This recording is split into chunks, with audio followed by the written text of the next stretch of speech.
पाकिस्तान में ईद उल फितर कल होगी। मक्का मुकर्रमा, मदीना मुनव्वरा, बैतुल मुक़द्दस समेत इस्तांबुल से लंदन तक और न्यूयॉर्क से पेरिस तक मुस्लिम उम्मा आज ईद उल फितर मना रही है। मदीना मुनव्वरा में नमाज ईद के रूह परवर इज्तिमात हुए। 2 साल की कोरोना पाबंदियों के बाद सब एक दूसरे को गले मिलकर मुबारकबाद दे रहे हैं। खैबर पख्तूनख्वा हुकूमत के ऐलान के बाद सूबे भर में आज ईद उल फितर मनाई जा रही है, जबकि एबटाबाद और मानसहरा के लोगों ने इस ऐलान को मुस्तरद कर दिया। बलूचिस्तान के मुख्तलिफ शहरों में भी नमाज ईद अदा की गई। तमाम मेंबरान ने सूबे खैबर पख्तूनख्वा में पेश करदा अक्सर गवाहान का जायजा लिया और कल बरोज़े पीर इंशाअल्लाह ईद होगी। मुल्क भर में एक बार फिर ईद एक ही दिन न मनाई जा सकी। खैबर पख्तूनख्वा में हस्ब रिवायत एक दिन पहले ईद का चांद देखा गया और आज ईद उल फितर मनाई जा रही है। अल्लाहु अकबर। बेशतर अजला में ईद का जोश खरोश देखा गया। 4 सद्दा में नमाज ईद के बड़े इज्तिमात। बन्नू, लकी मरवत, मर्दान, DI खान और स्वाबी में भी ईद की नमाज अदा कर दी गई। स्वात में सरकारी सतह पर पुलिस लाइन में ईद उल फितर की नमाज अदा की गई, जबकि एबटाबाद और मानसहरा के लोग आज ईद नहीं मना रहे। उन्होंने सूबाई हुकूमत का फैसला मुस्तरद कर दिया और वफाकी हुकूमत के साथ ईद मनाने का ऐलान किया। चमन, किला अब्दुल्ला, पशीन, कोहलू और डेरा बुगटी में भी नमाज ईद की अदायगी के लिए सिक्योरिटी के सख्त इंतजामात किए गए। ईद उल फितर के इज्तिमात में मुल्क की सालमियत और बका के लिए दुआएं की गई। इससे पहले मरकजी रोयत हिलाल कमेटी ने शवाल का चांद नजर न आने और ईद उल फितर मंगल को मनाने का ऐलान किया था। दूसरी तरफ वज़ीर आला खैबर पख्तूनख्वा के मुआविन खुसूसी बैरिस्टर सैफ का कहना था कि सूबे के मुख्तलिफ इलाकों से चांद देखने की 130 शहादतें मौसूल हुई हैं। मज़ीद तफसील इस रिपोर्ट में देखिए। पाकिस्तान में एक दिन ईद भी होगी, अच्छा, और एक दिन और रोज़ा भी होगा। वफाकी हुकूमत की एक ईद कराने की कोशिश नाकाम, मुल्क में 2 ईदों की रिवायत बरकरार। मरकजी रोयत हिलाल कमेटी ने शवाल का चांद नजर न आने और ईद उल फितर मंगल को मनाने का ऐलान किया। पाकिस्तान के किसी भी मकाम से माह शवालुल मुकर्रम के चांद नजर आने की कोई मुसद्दक़ा शहादत मसूल नहीं हुई। ईद उल फितर बरोज़ मंगल को होगी। इस ऐलान के कुछ ही देर बाद खैबर पख्तूनख्वा हुकूमत ने आज ईद उल फितर मनाने का ऐलान कर दिया। वज़ीर आला के मुआविन खुसूसी बैरिस्टर सैफ कहते हैं, सूबे के मुख्तलिफ इलाकों से चांद देखने की 125 से जायद शहादतें मौसूल हुई। सूबा खैबर पख्तूनख्वा की हुकूमत ने सरकारी तौर पर कल 2 मई को ईद उल फितर का ऐलान किया है। खैबर पख्तूनख्वा के मुख्तलिफ इलाकों से तकरीबन 130 से ज्यादा शहादतें वसूल हुई है, जिसके बाद हुकूमत ने फैसला किया है कि सरकारी सतह पर सूबे में ईद उल फितर मनाई जाए। उनका कहना था कि KPK हुकूमत ने फैसला अवाम की मशावरत और शहादतों की रोशनी में किया। कराची समेत मुल्क भर में बोहरी बिरादरी आज ईद उल फितर मना रही है। कराची में नॉर्थ नाजिमाबाद, हैदरी, सदर, बंस रोड समेत दीगर इलाकों में बोहरी बिरादरी ने ईद उल फितर की नमाज अदा की। इस मौके पर मुल्क की खुशहाली और सलामती के लिए खुसूसी दुआएं की गईं। किसी भी नाखुशगवार वाक़े से निमटने के लिए मसाजिद के अतराफ सिक्योरिटी के सख्त इंतजाम किए गए थे। मस्जिद नबवी वाक़े पर पाकिस्तान में एक्शन। इमरान खान समेत 150 से ज़ायद अफराद के खिलाफ मुकदमा दर्ज कर लिया गया। FIR फैसलाबाद के कहकशां कॉलोनी थाने में दर्ज की गई, जिसमें शेख रशीद, शहबाज गिल, फवाद चौधरी, कासिम सूरी और शेख रशीद के भतीजे राशिद शफीक को भी नामजद किया गया है। शेख रशीद के भतीजे MNA राशिद शफीक को उम्रे से वापसी पर एयरपोर्ट से गिरफ्तार कर लिया गया। वफाकी वज़ीर कानून आज़म नज़ीर तारर कहते हैं कि मुकदमे के कानून के मुताबिक तहकीकात होंगी। गिरफ्तारियां मार्च को मुंतशिर करने के हथकंडे हैं। रहनुमा तहरीक इंसाफ हलीम आदिल शेख कहते हैं केसेस का सामना करेंगे। जुल्फी बुखारी ने कहा कि पर्चों से डरने वाले नहीं, जो समझते हैं कारकुन नहीं निकलेंगे, ये उनकी गलत फहमी है। ये जो इम्पोर्टेड गवर्नमेंट, ये गद्दारों की हुकूमत, ये डाइवर्ट करना चाह रहे हैं कि ये जो हमारा हकीकी आज़ादी मार्च निकल रहा है, जो इनको बहा कर ले जाएगा, ये डाइवर्ट करना चाह रहे हैं, हम डाइवर्ट नहीं होंगे और इंशाल्लाह ये जो केसेस हैं ये हम अदालतों में जाएंगे। उम्मीद है हमें दिन में इंसाफ मिलेगा। मैं ये भी कहना चाहता हूँ कि राना सांवल को ख़ास तौर पे कि अगर वो समझता है कि हम इन पर्चों से डरेंगे या हमारा कारकुन नहीं निकलेगा, वो बहुत गलत फहमी में है।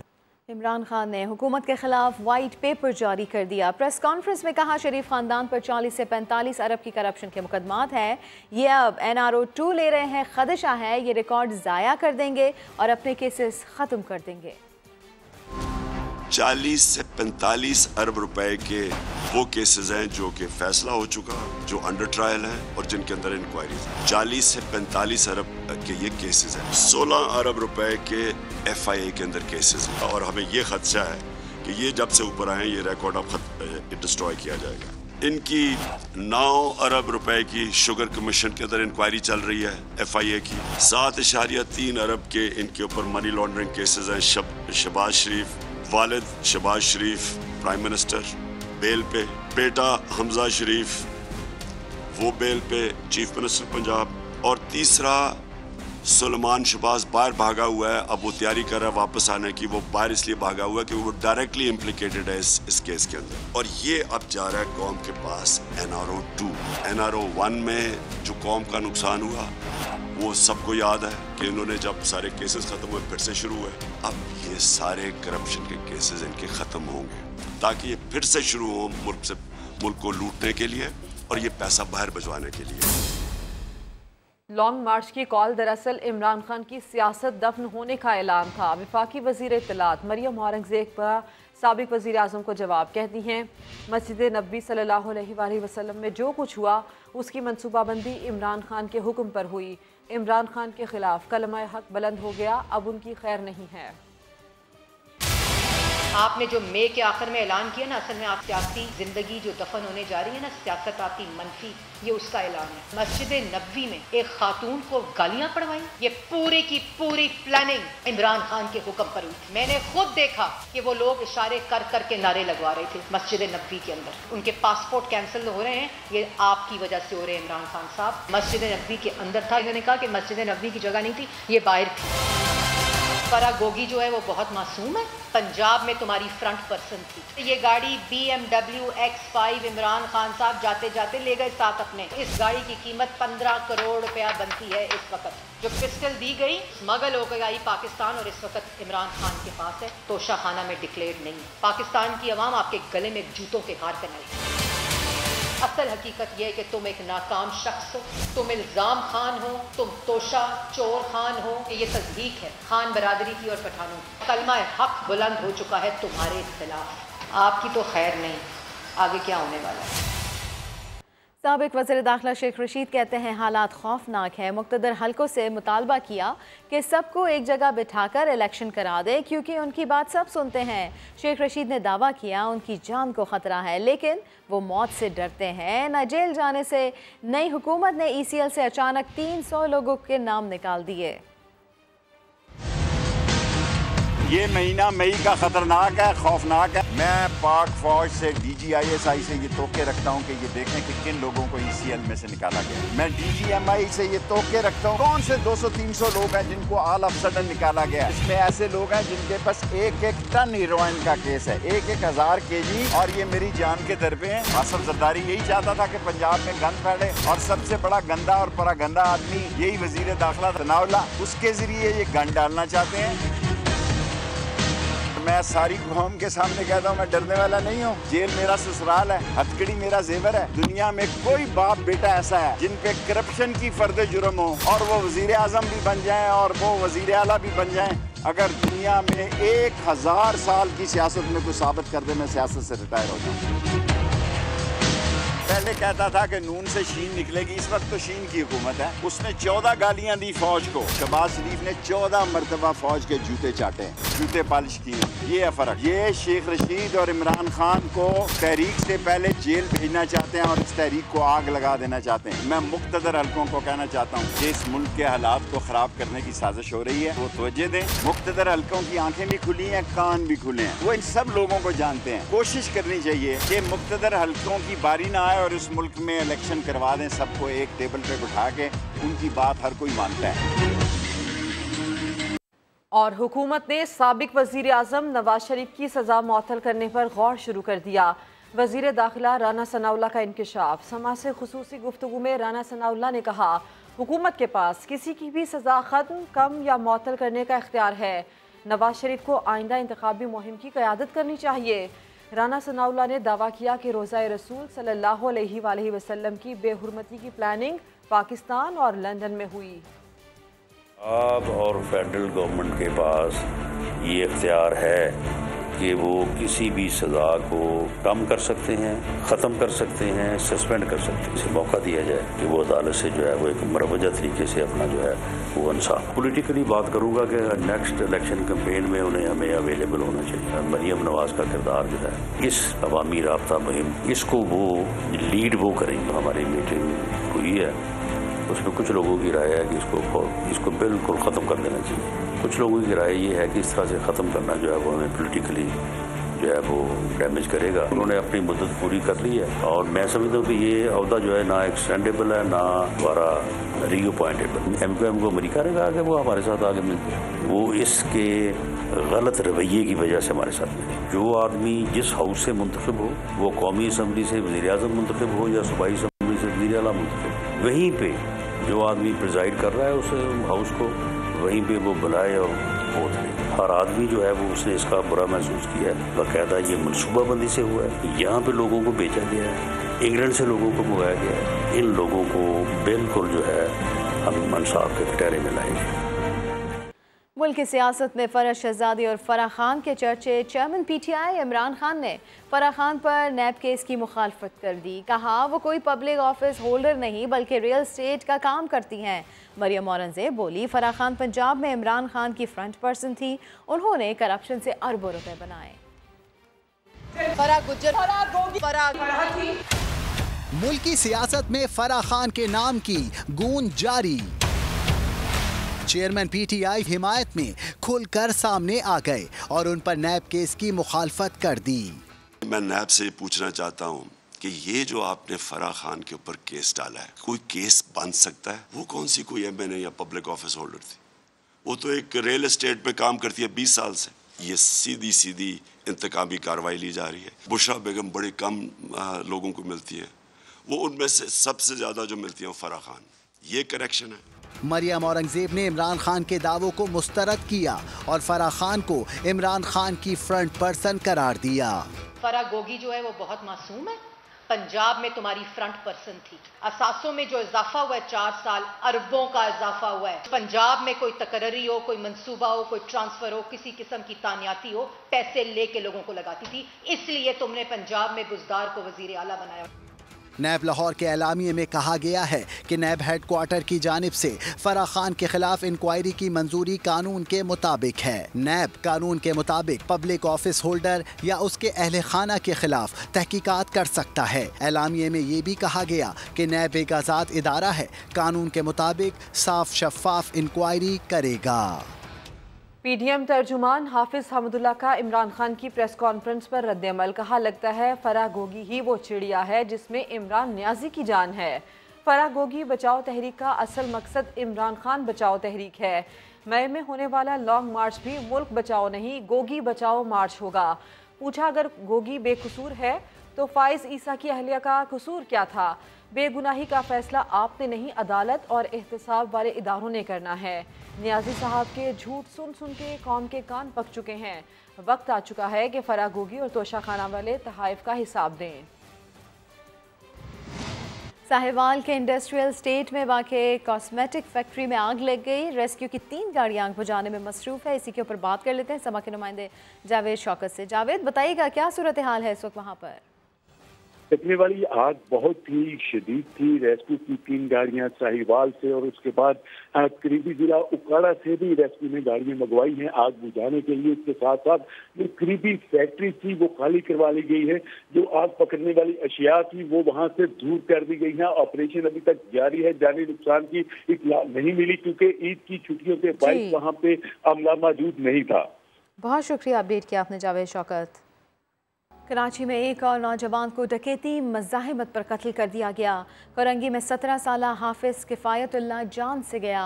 मकतूल के वालिद का कहना है कि मौके पर मौजूद लोग हिम्मत करते तो बेटे की जान बचाई जा सकती थी।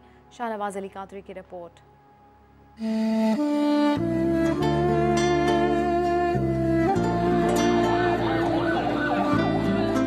वो तो बच्चा था, मासूम था, उसको तो ये पता नहीं था तो हमारा जान जाएगा, तो इसने उसको पकड़ा, पिस्टल को या उसको पकड़ा तो फिर इसने वही हरकत किया, गोली मार दी। अपने हाफिज कुरान बेटे को याद करते ये वालिद हैं 17 साला किफ़ायतुल्लाह के, जिसने 3 दिन पहले ही किस्तों पर नया मोबाइल फ़ोन लिया था और 27 अप्रैल को कोरंगी 5 नंबर आई एरिया में अपने इसी नए मोबाइल को लुटेरों से बचाने के दौरान मज़ाहमत पर गोली मारकर कत्ल कर दिया गया। लांडी के रिहायशी किफ़ायतुल्लाह के वालिद शाहजहां का कहना है कि इनका बेटा तड़पता रहा, किसी ने मदद नहीं की। जिन्ना अस्पताल वालों ने भी तिबी इमदाद देने के बजाय सिविल अस्पताल भेज दिया। गली वाला ने हिम्मत नहीं किया, वो 20 मिनट वहाँ पड़े हुआ, 20 मिनट वहाँ पड़े हुआ, गली वाला ने हिम्मत नहीं किया। अगर गली वाला हिम्मत कर रहा था, थोड़ा पहले पहुँचाता था या इधर कोई करीब अस्पताल में दे रहा था तो वो कोई कपड़ा बांधता था तो फिर भी समझ लो खून इतना नहीं निकलता था। उससे खून इतना निकला हुआ जो अस्पताल पहुंच गया तो उसमें खून था नहीं, वहाँ पे जो पहुंचा तो फिर सेवल में वो मर गया। किफ़ायतुल्लाह ना सिर्फ अपने घर बल्कि पूरे मोहल्ले की आंखों का तारा था, जो अपने अहले खाना के साथ साथ आस पड़ोस का भी ख्याल रखता था।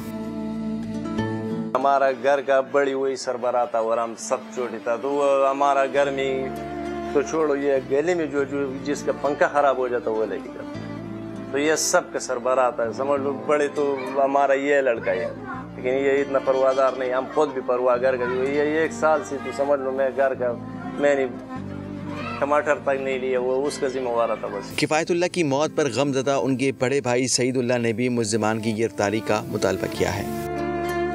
ये आज हमारे साथ हुआ है, कल मतलब दूसरे के साथ भी हो सकते हैं। अगर ये मुल्ज़िमान को गिरफ्तार ना करे तो यही हाल होगा कराची का।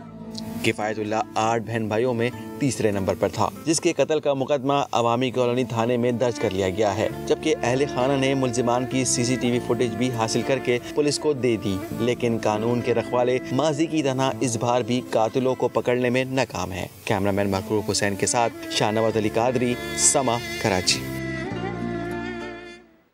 अब ये बताएं कि कराची में मुनाफाखोर माफिया पूरे रमज़ान सरगर्म रहा, इंतज़ामिया बेबस दिखाई दी। खुर्शीद आलम रिपोर्ट करेंगे। सारे रिकॉर्ड टूट गए, महंगाई ने ना सारे रिकॉर्ड तोड़ दिए। रमज़ान तो अच्छा था मगर महंगा था, यकीन करें मैं पहली बार ये देखा। हम दुबई में सऊदी में होते हैं मगर इतना कभी रेट नहीं हो। जी हाँ, साल 2022 का रमज़ान महंगाई की वजह से शहरियों पर बहुत भारी साबित हुआ। सिंध हुकूमत न तो आवाम को सस्ते आटे और तेल घी की फराहमी यकीनी बना सकी और न ही मुनाफाखोर उसके काबू में आए। प्याज, आलू, लीमू और मुर्गी के गोश्त की ऊपर जाती कीमतों ने बचत बाजार में आए खरीदारों का पारा भी चढ़ा दिया। पूछने वाला कौन है? सारे बिकाऊ लोग हैं, सीधी सी बात है। सारे माल खाते हैं, पैसा चाहिए उनको सबको, तो फिर वो छोड़ देते हैं। अब चेक कर लें, इतवार बाजार में सबके रेट है। अब मुझे बताओ कौन रेट में दे रहा है? उनको पता है, जो फिर वो वहाँ पे जाता है फिर वो उसके लिए आते हैं, यार दे दो, अखलाकन दे दो यार। ये यार वाली कहानी नहीं होती है, डंडा चाहिए, यहाँ डंडा चलता ही नहीं है। महंगाई से तंग लोगों ने कीमतें बढ़ने की एक वजह प्राइस कंट्रोल लिस्ट पर अमल न कराने वाले नाअहल अमले को करार दिया। वो सिर्फ ऑफिस ला के बैठे हुए हैं, ना उनको कोई विजिट होता है, ना वो आते हैं, ना हमसे पूछते हैं। तो वो हर एक जो अपने पथारे ला के बैठे, हर एक अपनी कीमत बेच रहा है। जब वो आते हैं तो एक वो पर्चा आवेजा कर लेते हैं, वरना वो उस तरह का चेक एंड कंट्रोल कुछ नहीं। प्राइस कंट्रोल का कोई तस्वीर हमारे यहाँ ही नहीं। बचत बाजार आने वाले खरीदार कहते हैं कि कीमतों को कंट्रोल करके महंगाई के जिन को काबू करना ही नई हुकूमत का असल इम्तहान है। कैमरामैन मोहम्मद आतिफ के साथ खुर्शीद आलम, समा, कराची। कराची में गर्द आलू तेज़ हवाओं के झक्कर चढ़ने लगे। महकमा मौसमियात के मुताबिक आज कराची का मौसम अबर आलूद रहेगा। महकमा मौसमियात की पेशगोई के मुताबिक कराची में गुज़िश्ता शब से ही तेज़ हवाओं के झक्कर चलने का सिलसिला जारी है। शहर में 40 किलोमीटर फ़ी घंटा की रफ्तार से हवा चल रही है, जो 50 किलोमीटर फ़ी घंटा तक पहुँच सकती है। तूफ़ानी हवाओं के पेश नज़र ज़िला इंतज़ामिया ने शहर भर के साइन बोर्ड्स उतारने की हिदायत की थी। तेज़ हवाओं के बाइस मोटरसाइकिल सवारों को भी मुश्किलात का सामना है। मजीद खबरें होंगी बुलेटिन का हिस्सा, लेकिन इस ब्रेक के बाद साथ रहिएगा।